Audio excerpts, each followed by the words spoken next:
We are live from Boston. Good evening, everyone.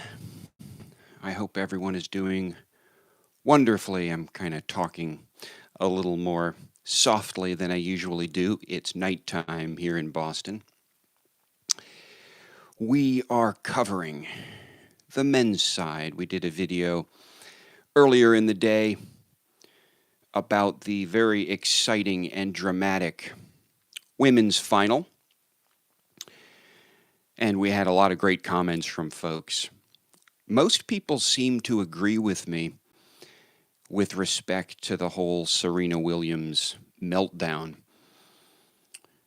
But notwithstanding that fact, the crowd there at the U.S. Open was booing when Naomi Osaka, the first-time Grand Slam winner, lifted her trophy. There were boos occurring. Now, I'm not sure if they were booing Osaka, but the boos were sort of associated with her lifting her first Grand Slam trophy. That was just so rude.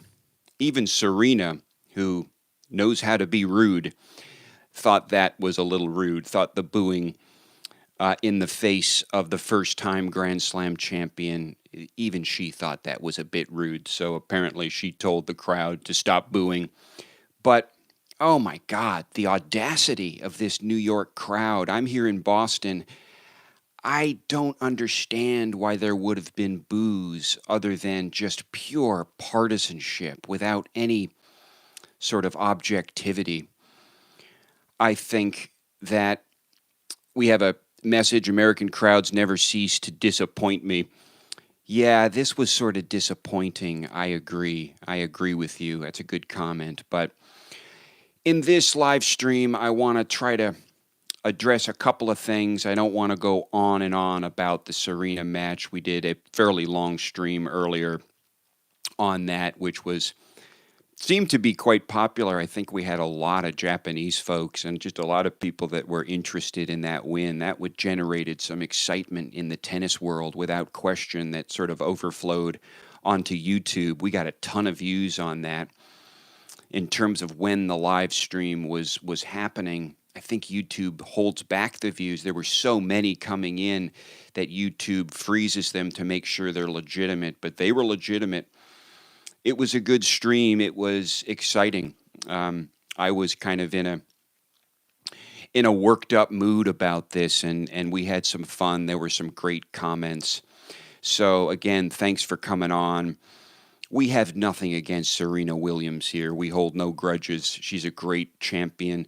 She's done great things for the sport. But this particular problem she had today was, I think, objectionable and just wrong. And it was rude and disrespectful of the rules, disrespectful of the traditions of the sport, and disrespectful of the process by which matches are played and completed and decided.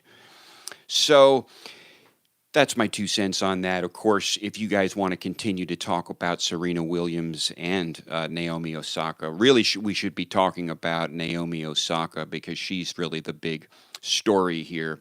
And unfortunately, the New York crowd couldn't quite understand that or didn't quite recognize that this was a great moment for her and that she played very good tennis. She earned this. I mean, she really did earn this title. But what we do need to do is talk about some of the men's events. We didn't really get a chance to talk about the men's semifinals. One question that comes up, of course, with respect to Nadal versus Delpo is what happened to Nadal? What happened to Nadal, folks? What happened to the Bull? My prediction was that he would defend, that he would win. He played some very hard matches, some marathon matches. Of course, the team match, I believe, was the best match of the U.S. Open, and I don't think Djokovic versus Delpo is going to top it. We'll see. I hope it does.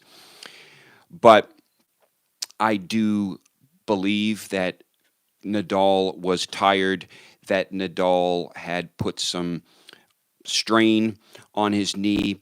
I believe that Nadal had a legitimate problem. And in terms of the fact of retiring, I mean, some people don't like the retiring sort of way of doing things. Of course, Roger Federer has never retired from a match. Um, and Rafael Nadal has now retired from, I believe, 3 Grand Slam matches. And the pace of these retirements is starting to pick up because the last one that happened was at the Australian Open against Marin Cilic. So he's starting to retire a bit more. Of course, he does that a couple times a year. I don't know what the count is in terms of Nadal's career retirements. I'd be interested in that number. And this is not about criticizing Nadal, folks. It's just an interesting number. I'd be interested in just how many times he's retired from matches. It's one way of dealing with things. Listen, if you're hurt and you can't play on, then you've got to retire, and that's just the way it goes. I would say that it was a little strange the way that Nadal conducted this. It was a little evasive. And again, it's not meant to be critical of the injury, not meant to question that the injury existed, but I think it was a bit evasive. He didn't do what players usually do, which is approach the net, shake hands. Rather, he kind of dropped a hint about it in the beginning of the second set, telling the umpire in connection with some other comments that he didn't know whether he was going to finish the match. That raised the question mark. No one really knew what was going to happen, and it did seem like Nadal was kind of feeling it out at that point, that he might stay in the match. It kind of depended on whether he won the next game or maybe the next game. I'm not sure. It depended obviously on how his knee felt as well. But it was a little evasive. Of course, then the set ended, the second set, and there was no handshake, no meeting at the net. Nadal simply took off his headband, went to sit down, started making motions, started putting his racket away, and then went over to Del Potro and had a few words with Del Potro. Well, when he was talking to Del Potro, and this is kind of a psychological insight, I think, when he was talking to Del Potro, he was not looking Del Potro in the eye. He was kind of looking away. He was just being a bit evasive. The whole event, the whole sort of Nadal retirement from the U.S. Open semifinal was somewhat bizarre, and it was certainly not in keeping with what he's usually done, as far as I know, although please drop a comment if I'm wrong about that. But the idea here is that he probably didn't conduct it in the right way. It should be above board. If he plans on, if he's going to retire, he should retire. I mean, the whole idea of finishing out the second set, I don't know what that's all about. I mean, if his knee hurts and it's putting him at risk to be playing more on the knee and it could lead to a permanent injury by finishing the set, then he should have stopped the match early in the second set. So I don't think that's a necessary sportsmanlike thing to do. Let Del Potro have the set or finish out the set. I don't know why he would have done that. If he has an injury, if it hurts, he should retire immediately. I'm not sure how severe it was. The preparation on the knee was evident in the match against Khachanov, and we did notice it. There were some clips from the locker room that I saw where Nadal was testing out his knee and sort of skeptical about putting a lot of pressure on it. But there definitely was something wrong with Nadal's knee and his right knee. And in terms of how he conducted himself in connection with this, listen, it's not easy for a player like Nadal, who's known really for having so much fight, for persevering, for never giving up the fight. And to be sure, he demonstrated that in this tournament.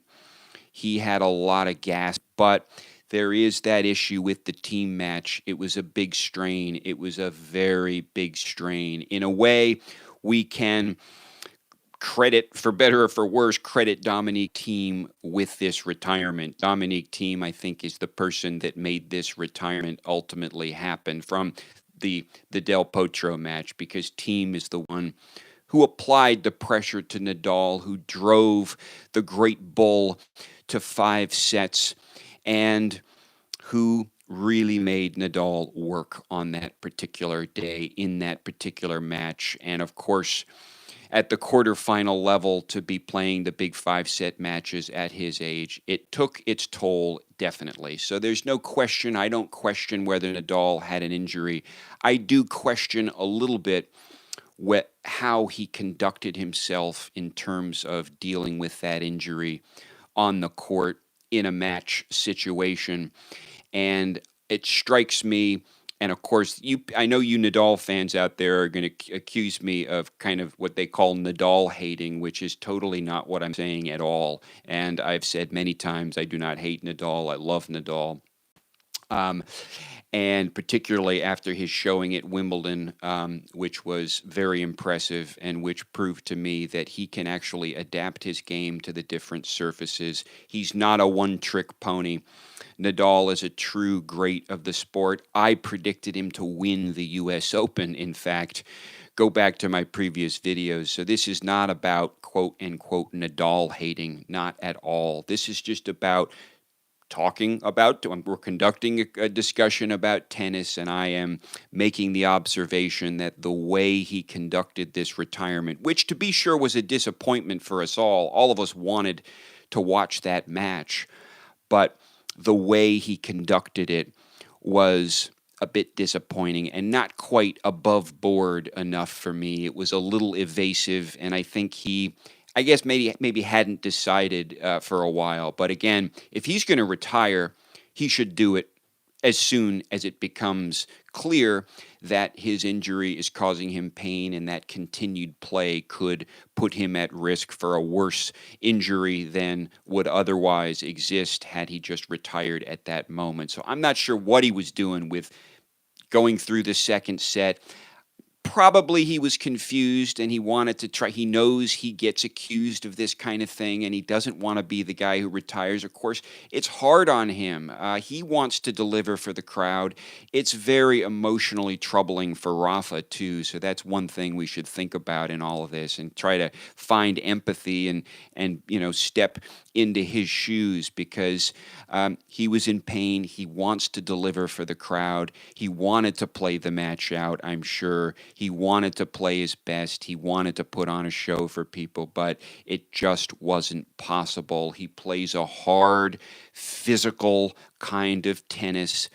The team match exposed him, put him at risk. There was already the knee issue evident in the Hachinov match. So maybe this was a bit predictable. For those of you who told me it was last week, I think it was maybe in connection with that Hachinov match, a few of you came on and said something's wrong with Rafa.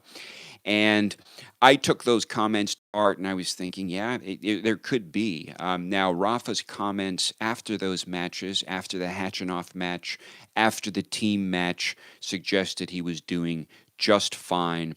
And that's to be expected because why would he want to show all of his cards to his potential opponents? He's just going to play that close to the vest until it becomes a big enough problem that he has to mention something. So it was ultimately, I think I just saw a comment. I think it was ultimately sort of a tough draw for Nadal. We started out mentioning, and the metaphor that I used is that his draw looked smooth as a baby's bottom, but as it became clear with Hachinov, even with Basilashvili, and then, of course, with Thiem, it became clear that Rafa's draw was actually a bit rougher, and the baby's bottom was somewhat like sandpaper.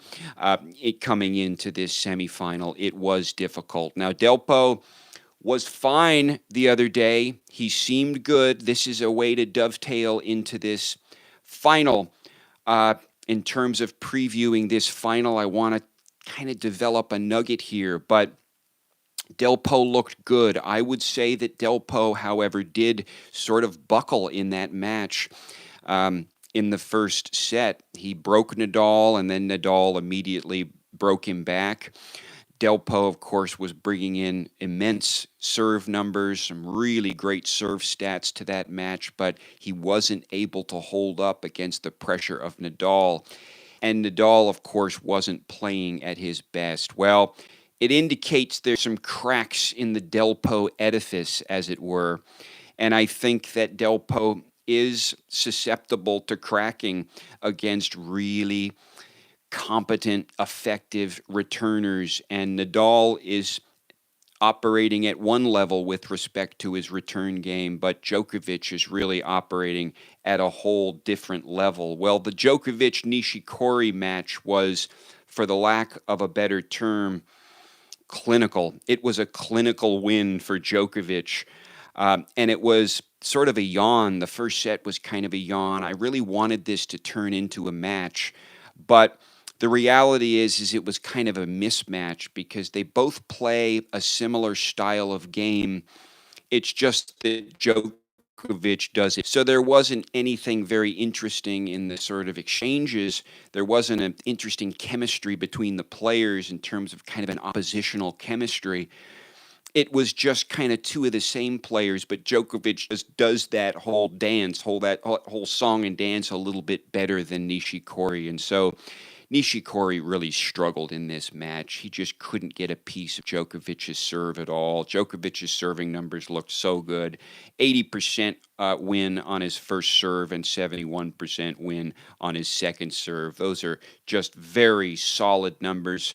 Djokovic was near 50% on his second serve return points. Of course, this is where his game starts to shine. He was 4 of 17 for break points, but again, the impressive number there is the 17 break points created on the Nishikori serve. What's even more impressive is that while Djokovic's conversion rate is often not so impressive, his conversion rate in the final set here against Nishikori was quite good. It was 50%. He converted 2 of 4 break points in the third set. Again, this suggests to me that Djokovic was not running out of gas. He could have gone 5.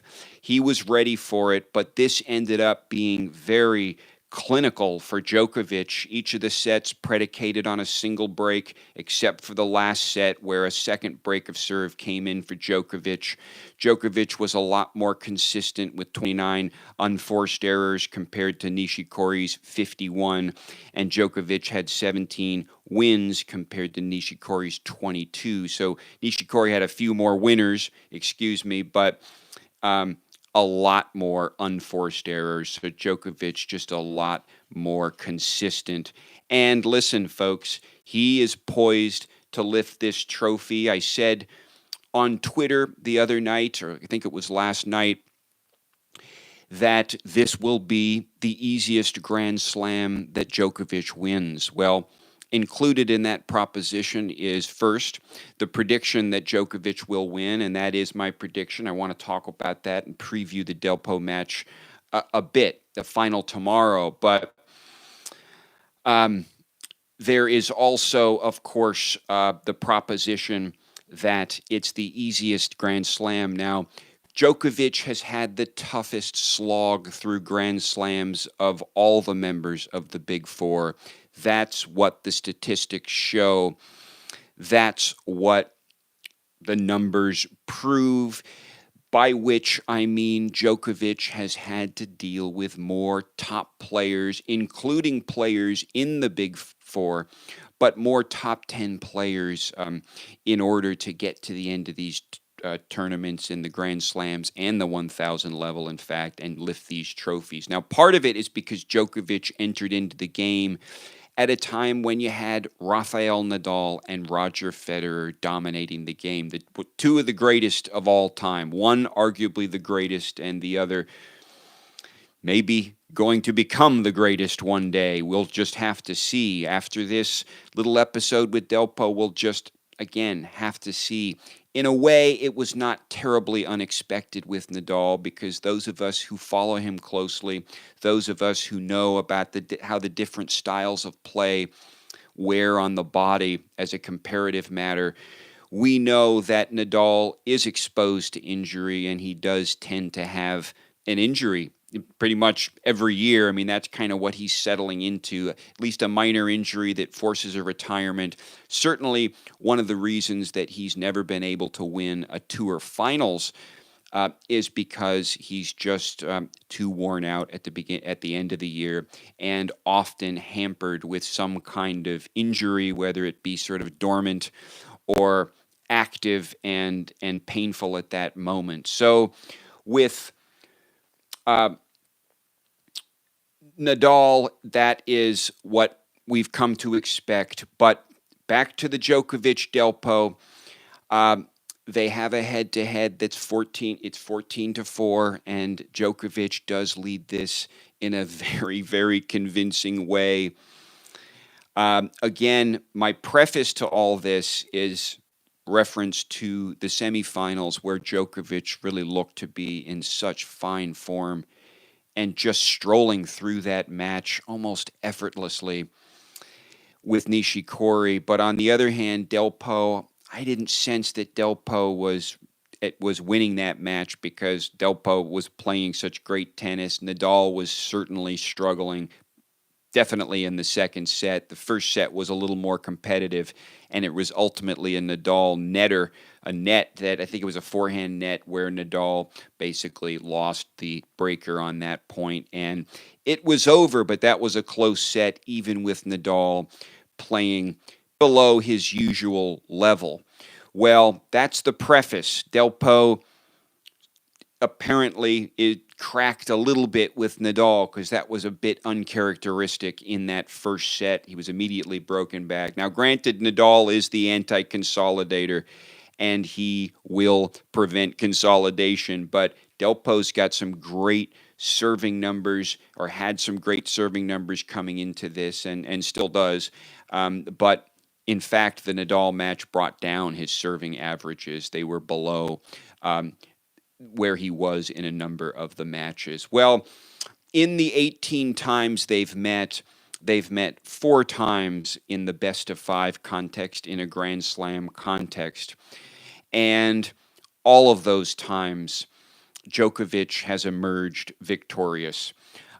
It was Wimbledon in 2013 in the semifinal. Djokovic took that in 5 sets. That was a big one. 7-5, 4-6, 7-6, 6-7, 6-3. At the U.S. Open in 2012, it was a 4-setter, 6-2, 7-6, straight sets, 6-2, 7-6, 6-4. Then they had a French Open third round in 2011, which was one of Djokovic's best years. That went 4 sets. And then finally in 2007, early in both of their careers, there was a straight set win in the third round of the U.S. Open. So in all of the best-of-5 contexts, Djokovic has prevailed. Now, that's important, because some of them have gone beyond 3 sets. And it indicates that, Delpo can take a set. I mean, that's perfectly consistent with Djokovic, again, winning this. And that might very well happen tomorrow. Delpo could take 1, possibly even 2 sets. Well, Delpo has beaten Djokovic in the best-of-3 context. There was the match at the Rio Olympics in 2016, which was a big one. There was Indian Wells in 2013 in the semifinal, where it was a 3-set match. Delpo prevailed, losing the first set 4-6, then 6-4, 6-4 in the next 2. London Olympics, there was a Davis Cup match a while back where I think Djokovic also retired. But in terms of the Indian Wells win in 2013, a couple of the keys were that Delpo was creating more break points on the Djokovic serve than Djokovic was creating on the Delpo serve, and in fact had a greater win percentage on second serve return points than Djokovic. The service numbers between these two at Indian Wells in 2013 were basically the same. They were equally as strong on the serve, and those stats were virtually identical. It all came down to the slightly superior return game that Delpo had on that day, primarily the break points created as well as the second serve return points won. So again, these matches come down to returning in many ways, and that does suggest to me, those numbers, those precedents, those stats do suggest to me that it's going to come down to the return game, and that's one of the reasons why Djokovic, I believe, will win. Hello, great to hear from you from Japan, and congratulations that your countrywoman, Naomi Osaka, won the U.S. Open. I'm a huge fan of hers, and I just hope the whole country is happy and feels honored and great about this. And I apologize on behalf of my country for some of the rude and disgraceful conduct exhibited not only by Serena Williams, but by the crowd, as Queen Osaka, one of the emerging greats in the sport and a truly great personality, a truly devastating, fantastic tennis game that she brought. Congratulations to her. I apologize on behalf of the country for the booing that the U.S. Open crowd was doing when Osaka was lifting her trophy. It's just as disgraceful, and I'm sorry about that. But you know what? Let's not concentrate on the negative. Let's congratulate Naomi Osaka on a job well done. She is an emerging great in this sport. And for those of you who haven't subscribed and are following women's tennis but are particularly interested in Naomi Osaka, well, I think we're going to be following her pretty closely on this channel. I think she's historically significant. I think she's going to be around a lot. I think she brings a very solid game, and she very much wiped the great Serena Williams off the court today. And it doesn't really matter to me that Serena was in a bad mood. She's got no excuses for this. She's got no excuses. I think she will be the number one very soon, and I hope she is the number one very soon. She is, again, an emerging great. But back to Djokovic versus Delpo. At this point, Djokovic, after the match with Nishikori, surpassed Nishikori in terms of the points won in response to first serves during the course of the tournament. And now Djokovic, after that match, has won 142 points in response to first serves of his opponents versus Nishikori's 134. Nishikori led the tournament up until that match. Delpo, however, is behind on that number, 123, again, compared to Djokovic's 142. On the second serve return, again, Djokovic leads. In fact, Millman leads. Millman leads in that number. He's out of the tournament, and with only 5 matches under his belt, he still leads the tournament in second serve return points. So for those of you wanting an explanation as to what happened to Federer, well, a lot of things happened to Federer. We've got a number of videos where I talk at length about that. But one thing that happened to Federer is that he came across a returner who had some really good percentages returning second serves, and Federer had, was at a loss for answers in terms of responding to that at points in that match. But Delpo has won 135 points on second serve returns compared to Delpo's 111. In terms of break points won, Djokovic has won 31 break points compared to Delpo's 28. Well, that's not too far from, they're pretty close to each other there. But again, back to these other numbers that the tournament doesn't provide and that I've been having to kind of crunch myself over the course of the tournament. The critical number, of course, is break points created. And in that department, here again, Djokovic has a very superior number. Delpo has created 66 break points across the course of the tournament, which is very impressive to be sure. Djokovic, however, has created 84 break points across the course of the tournament. Well, their conversion rates are just about the same in terms of converting break points, Djokovic and Delpo. But since Djokovic has created so many more break points, he's got more break points won under his belt. So in all of those important categories, Djokovic leads in this tournament. Of course, in terms of the head-to-head, as I discussed before, Djokovic also leads, particularly in the 5-set context. So, listen, folks, the rational, scientific prediction is that Djokovic lifts his 14th Grand Slam trophy tomorrow, tying Pete Sampras for that number of Grand Slam trophies and edging up on Nadal and starting to approach Federer. Listen, if he wins the U.S. Open and if he performs in the fall hard courts and maybe goes on and either gets to the finals of the finals or wins the finals, he's going to be the favorite coming into the Australian. He could very well start to lift these trophies consecutively and hold them all at the same time, hold all of the Grand Slams, that is to say, at the same time by, say, this time next year or less than a year from now, in fact. So he is on course, folks. The hyena is committed to this, and the good news is he's been displaying some great tennis, and that's the truth. I think that the return of serve with Djokovic is just so impressive. The way he gets pieces of, again, both these first serves, that number that Djokovic is now leading the tournament. Of course, we're down to the final two, I realize, so it's maybe not so surprising, but he's leading the other players that were just kicked out of the semifinals too after those matches. He's got the really superior numbers on the return of first serves. But of course, on the second serve, he also leads. I guess he's just behind Millman, as I was saying before. But on the return game, these numbers are bearing out that Djokovic is the best returner in this tournament. And he can also and has been proving that he can back up these serves.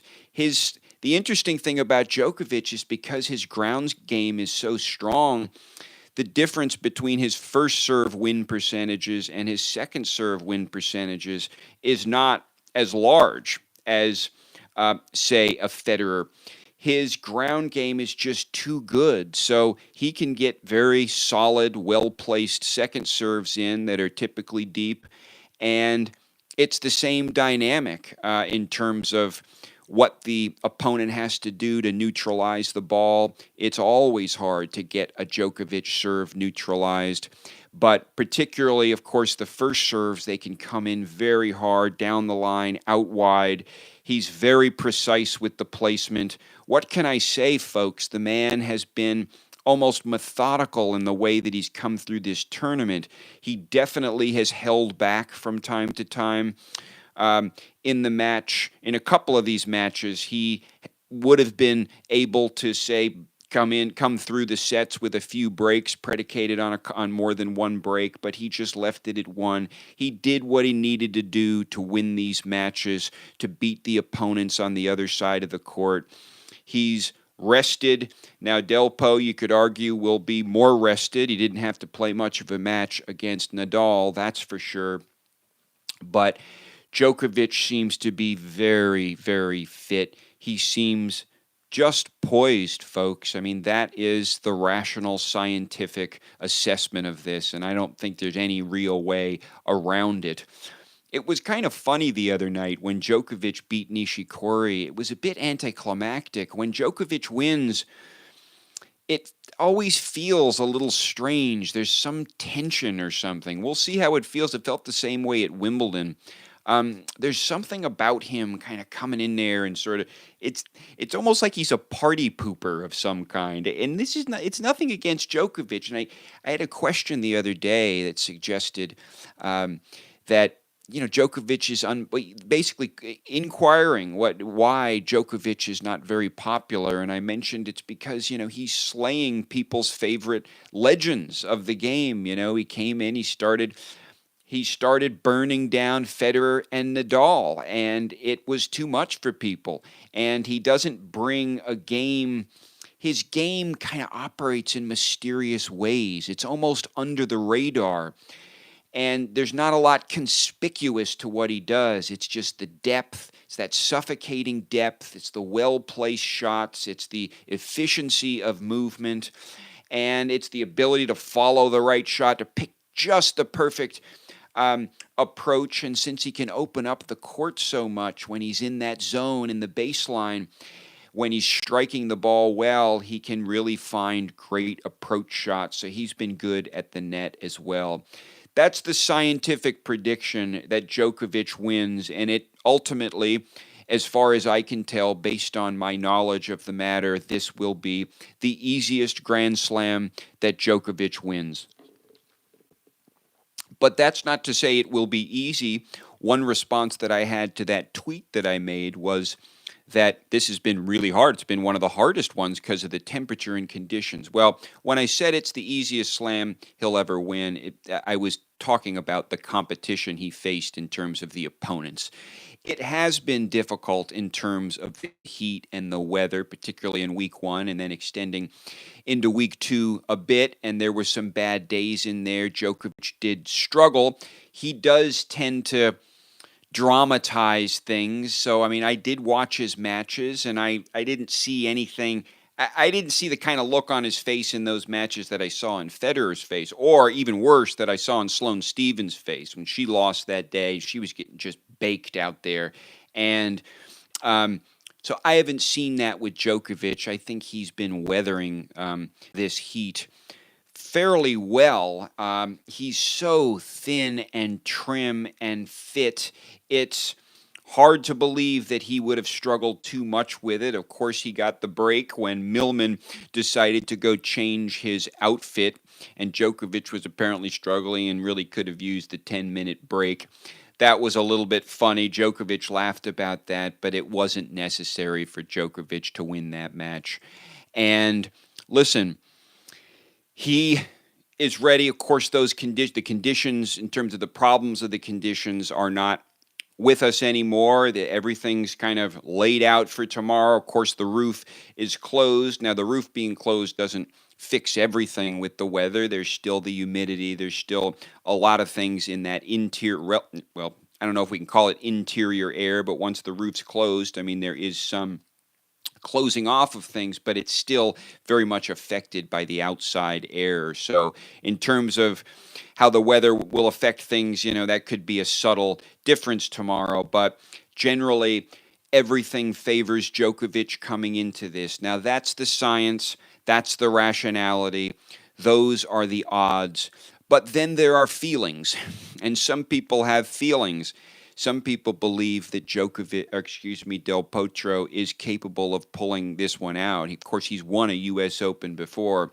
It would be a surprise. It would be an upset at this point because Del Potro has not been able to perform in these kind of circumstances. And even yesterday with Nadal, I believe I received some evidence that Del Potro was cracking a bit under the pressure, particularly with that break of serve, which was based on a couple of real, I don't want to say rookie errors. I think he missed an overhead. I think there was a missed volley in there. It's kind of the same old stuff when players are getting nervous and they're tight a little bit and they make these shots that are real disappointing, and that, of course, they're capable of hitting the right shot, but it's just something about the situational pressures that prevents them from doing so. Some players can deal with those situational pressures, break through them, convert them into positive energy, which apparently Naomi Osaka did today. But with Del Potro, he's struggled to do that. He's had a great tournament. He's posted some great return numbers. There is the Indian Wells precedent where Del Potro was able to take Djokovic out in the 3-set match, but again, in the best-of-5 context, there's just no example of Del Potro coming through Novak Djokovic. The closest thing would be the Wimbledon 2013 semifinal, where it did take Djokovic 5 sets to set the Tower from Tandil aside. But let me say this on behalf of the Del Potro fans, and on, in defense of Delpo and the possibility that he could win this tournament. One thing that Delpo would be well advised to do based on these numbers is to get Djokovic into the tiebreaks. Now, here's why.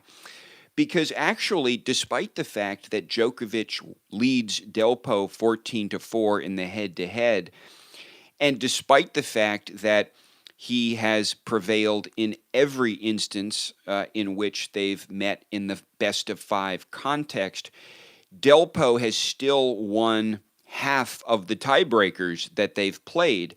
Djokovic has won 4 of the tiebreakers that they've played 8 tiebreakers in their head-to-head at the various times they've played, and Djokovic has won 4 of those breakers, and Delpo has won 4 of those breakers. So Delpo looks at least on equal footing with Djokovic. In other words, if he can get into the breaker, there may be a better possibility for Djokovic to produce a result here. In other words, maybe one possible result is that these sets go to tie breaks. Now, the problem with that prediction is that, do we really believe that Novak Djokovic is going to permit Delpo to take him to tie breaks in more than one of these sets, say? That's the big question, and Djokovic is such a devastating returner, as demonstrated by these numbers, that it seems unlikely that Delpo will be able to drive him into a tiebreaker. But if Delpo can just hold his serve and not worry about breaking Djokovic, just hold his serve, and based on Delpo's service numbers in this tournament, with a slight exception for the Nadal match because there was a lot of pressure. Well, there's going to be a lot of pressure tomorrow too. So in a way, what we should expect more of the Delpo that we saw in the Nadal match rather than, say, the Delpo that we saw in like the Coric match. But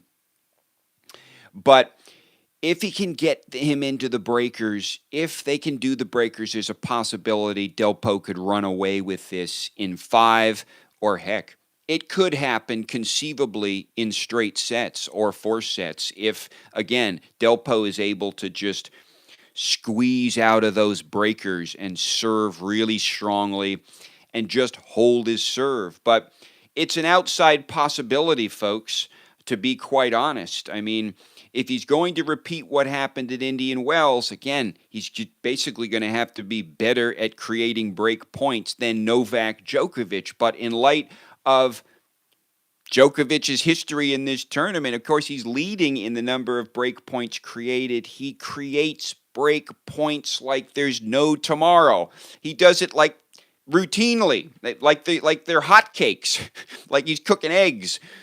This is a very important point of his game. Thank you very much, Tim Muller. It's great to have you, and I appreciate that comment. This is going to be a great match tomorrow, folks. I hope, at least. It's possible it could be a disappointment. I was saying before, and this is not meant to criticize Djokovic. I'm just being honest with the way I feel. Sometimes when Djokovic wins, or pretty much all the time when Djokovic wins, it's kind of anticlimactic in a way because he doesn't bring a very distinctive style to his game. He's just this all-around worker. He's just every part of him. He's a complete player. There's nothing that stands out with Djokovic. So in a way, because there's nothing that stands out, there's nothing for people to kind of hang their hat on. He's not a popular player. He has slayed the legends, namely Nadal and Federer, that so many tennis fans of the world love, and I think that's part of why Djokovic is not so popular, but really he deserves credit for being a great player. At the end of his matches, like the other night, for example, at the end of his match with Nishikori, he kind of did a fist pump, but it almost felt forced. It didn't feel right. I don't know why it didn't feel right to celebrate at the end of that match, probably because it was kind of a boring match, to be honest. Nishikori just could not find answers. He couldn't serve strong enough to really apply any pressure and to get Djokovic on the defensive. Of course, when Djokovic goes into defensive mode, it can almost be just as bad. He continues to get everything back, and then usually some unforced error. In the course of that match, usually an unforced error would come from Nishikori, and Djokovic would win by playing primarily defense. So he has an offensive mode, he has a defensive mode, but there's little in his game that's really conspicuous that people can kind of hang their hat on and say, we love this part of his game. It's just an all-around comprehensive game. And to be quite honest, I feel like I'm still learning about Djokovic. I feel like I'm still learning about what makes him tick. He's a fascinating player, and I love the fact that he's slayed so many legends, and that he seems to be back on course to just dominate the tennis world again. I love to see it. I would love to see him lift up all these trophies consecutively again. He could possibly do it. At this point, there's no one more consistent. At this point, there's no one that is, exhibiting the kind of stamina and perseverance that Djokovic is. Nadal, of course, is the big fighter. He's the one that typically wins that particular contest in terms of the player with the most fight in him. But Djokovic, of course, is up there. After the retirement the other day from Nadal, you have less confidence in the amount of fight that Nadal has, because another interesting thing about the way Nadal went out is, that he kind of gave up. He did sort of give up in that match, and it was strange to watch him give up. It's just way out of character for him to do that. Now, I haven't gone back and scrutinized the other times that he's retired in matches, but I imagine that they were somewhat different from this. This one was interesting. He was not decisive about it. He was a bit evasive about the way he did it. He didn't tell anybody. He simply dropped a hint to the umpire, and then expected everyone to have picked up that remark, and expected everyone apparently to have understood what was happening. Then he played out the second set. However, the kind of indirect comment came at the beginning of the second set. He played out the second set. It was unclear what he was going to do, and then he took off his headband. He still didn't tell anybody what he was going to do after the end of the second set.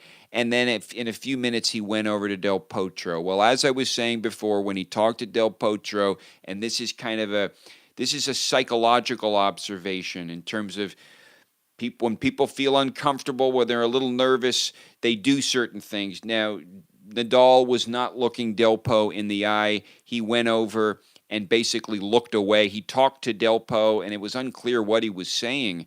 None of it seemed very convincing to me. I'm still at a loss. I mean, of course, I believe that Nadal has the injury, but I'm still at a loss in terms of why he would have played out the second set. If he had pain, if playing on would have worsened the pain or made him susceptible to a more terrible injury, a more permanent injury, then he needed to retire right at that moment. There's really no need to carry on anymore. So my thought on that is just I'm puzzled. But you know what? I can't purport to know what it feels like to be Rafael Nadal on the court in a semifinal with a bad knee and trying to play it out, understanding that people are there to see him. People want to see him play. People want to see him play out the match. Of course, he wants to play. And I think he was just trying to juggle all these interests, and he didn't quite know what to do. He thought he might run on the knee for a while to see how it felt, but it just ended up being a disaster in the second set. So I think that it was an appointment. What I said on Twitter is Nadal gave us both the best match of the U.S. Open, and I think that's true. I think Nadal versus Thiem was the best match of the U.S. Open. But also, apparently, I think he's given us one of the worst matches of the U.S. Open, because I think the Nadal versus Del Potro match qualifies as one of the worst matches. It was obviously not a match that was completed. It was, I think, riddled with these strange comments from Nadal and the uncertainty of it all. And of course, it wasn't a lot of fun to watch the second set because, as Nadal himself said, he wasn't really trying. So it was all as an audience member, as a commentator, as a fan of Nadal, to be sure.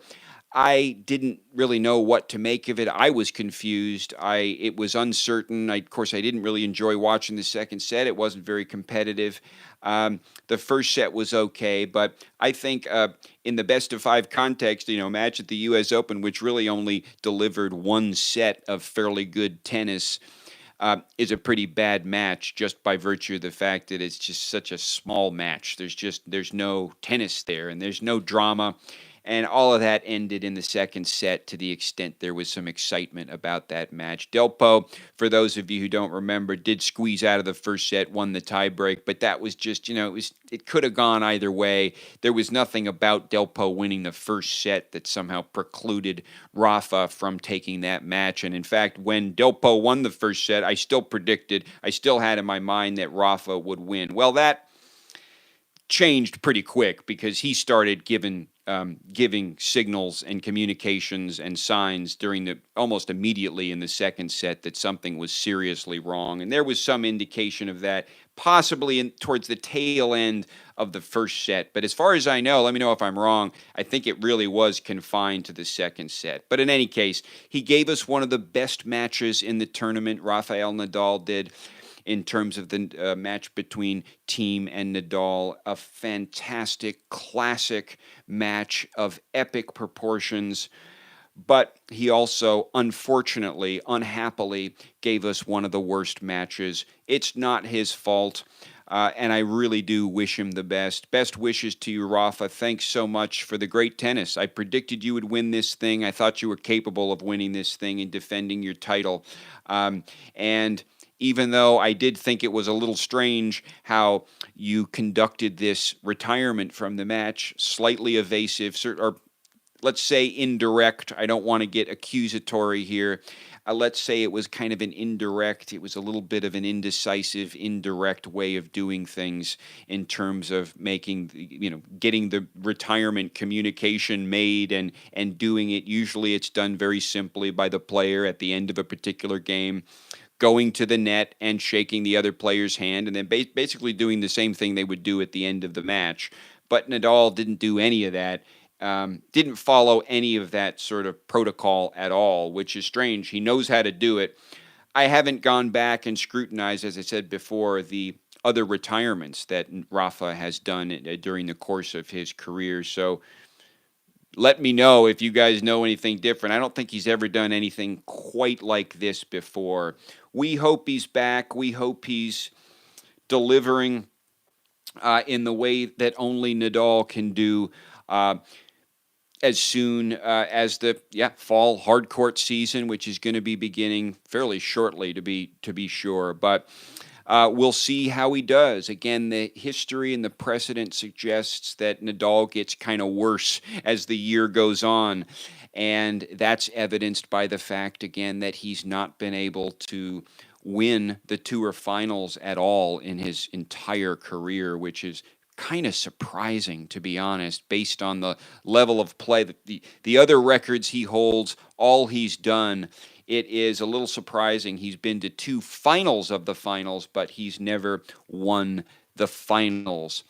And that is sort of a measure of, the best players on the tour. But particularly, not only because it's certainly the top echelon of players, but also precisely because it is the end of the year and they have played all year. And so it's kind of a special test, and Nadal has not been able to pass that test. Well, maybe he will this year. Maybe he'll take a break. It's unclear, but certainly he'll be back soon enough. Certainly he'll be back at the very least to play on the red dirt, if nothing else, because he is committed to lifting another trophy at Roland Garros. Of course, I'm sure he wants one at the Australian as well, but with Djokovic back in form, with a couple of these young guns coming up, I think his chances at the Australian Open, where the courts play relatively fast, are not getting any bigger over time. I think they're probably getting smaller, but we'll just have to see. Of course, he's the favorite. We can say about Rafa, notwithstanding the very fine form that Djokovic is now displaying, we can say that Rafa continues to be, at the very least, the favorite to win the 2019 French Open. However, if Djokovic continues to perform, if Djokovic continues to pick up some titles in the hard court season coming up, if Djokovic wins the tour finals, if he wins the tour finals, and even if he doesn't win the tour finals, I think he's going to be the favorite. Djokovic, that is, coming into the Australian. He has done so well in that particular tournament, lifted that trophy 6 times. He is the king of Melbourne, and that's the truth. So he's a contender. I know there's a number of Australian subscribers who love Djokovic, one in particular that's been with us for a long time. Very smart guy, but he loves Djokovic. Djokovic is just his favorite player for a number of reasons. So I really respect that, and I'm learning to love Djokovic. It's interesting. It's interesting, the process of kind of learning about how he plays and what makes him tick and how he wins. He works in sort of mysterious ways, in a sense, and that in a way he's kind of a misunderstood player. And I'm trying my best as someone who loves tennis, as someone who loves commentating on tennis, as someone who loves participating in conversations with you guys about tennis. I'm trying my best to kind of learn about him, to understand him and step into his shoes and to understand him a little more, because he's legendary, folks. In slaying the legends, he has created a legend for himself, and he is not done. He's not done. I was hopeful a little too soon about Djokovic. As you remember, I thought he was maybe going to deliver a solid result as early as Indian Wells. I was wrong about that, and as Indian Wells and Miami proceeded, as the clay court season proceeded, it seemed, at least the early clay court season, it seemed, wow, that it could take Djokovic a long time. Well, when he came back on the turf, there's a couple of good results during clay, fairly good results, at least better than, being knocked out by Taro Daniel in the first round, which is what happened at Indian Wells. But it became clear really on the grass during the grass season, and in particular at Queen's Club. Of course, he reached the final at Queen's Club, fell to Cilic in a very close match, but I remember at the end of that match, I went on and did an episode and stated essentially that based on that result, Djokovic was back. There was no question in my mind. He was back and basically starting to fire on all of the spark plugs, as it were. And he then, of course, bore that out by lifting the Wimbledon trophy. Believe it's his 3rd Wimbledon trophy. So that was, of course, very impressive, and by that time we knew Djokovic was back. Well, at the Rogers Cup, he was not able to get through Tsitsipas, but ultimately sorry about that. It is his 4th Wimbledon title. Someone's telling me, I knew it was 3 or 4. Rafa's got 2, I believe, and only 1 at the Australian. Djokovic has 6 at the Australian, as we're saying 4. But Djokovic, again, he performs on the hard courts. He's got the really devastating record on the hard courts, but he is very good on grass. And so the key to his Wimbledon win this year, as I stated, was the enormous number of break points, which was on the order, I believe, of about 120 break points that he created by the end of that tournament. Well, we'll have to see how many he creates in the U.S. Open. Right now, he leads in that department with, 86 break points that he's created. Or is it 84? It's 84 break points compared to Delpo's 66 break points. I've been through these numbers in terms of the aggregate numbers, and my conclusion, I guess this is the nugget, it's not anything particularly brilliant that I'm trying to say here, but the nugget is that Djokovic leads in a lot of these critical return numbers, folks, and it's going to be quite a task for the tower from Tandil to try to get a piece of the Djokovic serve, and to try to, like he did at Indian Wells, where he beat Djokovic in 2013, to try to actually create more break points on the Djokovic serve than Djokovic can create on the Delpo serve. But otherwise, if he can't get a piece of the Djokovic serve, what he's going to have to do, and I believe this could be one key, and this is ultimately, I guess, the final nugget on the Djokovic match, which is Djokovic versus Delpo, which is that despite the fact that Djokovic has all these numbers in his favor on the Delpo head-to-head, again, he's 14-4 against Delpo. He's won all 4 of their meetings in the best-of-5 context. Nevertheless, Delpo has won an equal number of the tie breaks they've played. They've played 8 tie breaks in their head-to-head history, and Delpo's won 2 of them.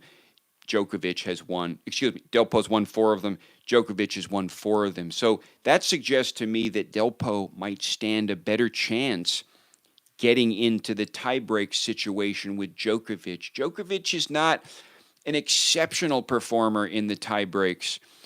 I don't know the precise numbers, but just from the empirical evidence as I've been watching him over the last couple of months, it strikes me that it is a very strong part of his game. Is this the fastest growing tennis talk show in the world? That's funny. I know Matt over at Coffee Break Tennis, so but listen, those are the departments where Djokovic shines. He's such a devastating returner. I mean, the Nishikori serve was like putty in Novak's hands, to be quite honest. It was just of no moment. There was no incident relating to the Nishikori serve at all, and he was getting big pieces of the Nishikori first serve, which is why he moved up in those numbers. As I said, he now leads the tournament. He passed Nishikori. Nishikori, coming into that match, led the tournament in terms of first serve return numbers.